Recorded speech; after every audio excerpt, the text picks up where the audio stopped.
भाई भौणी मान मोर नमस्कार। देखु आमे क्या बोले मन पकेबा बोली कहले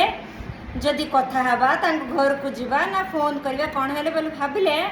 आपको किसी काम नहीं बहुत बेले बहुत फ्री अच्छी परा से आम पाक आसला आम सहित कथा है ना आमको फोन कला बोली भावे मात्र तांके जानबेनि जे सी आमको तार मूल्यवान समय केते आमको चिंता करी आमको देखापी कि आम सहित कथा हाँपाई आमपाई आसी बोली तुमको किसी काम ना कि बोले कहे मत सेटा नहीं से लोक प्रति आमर प्रेम और अभिमान तांको जते काम अच्छी ताठू 4 गुण काम आमको अच्छी आमे अर्जी न थाई पारे मात्र ज्ञान अर्जन भी अर्जन आका धन अर्जन भी अर्जन आका स्नेह अर्जन भी अर्जन आका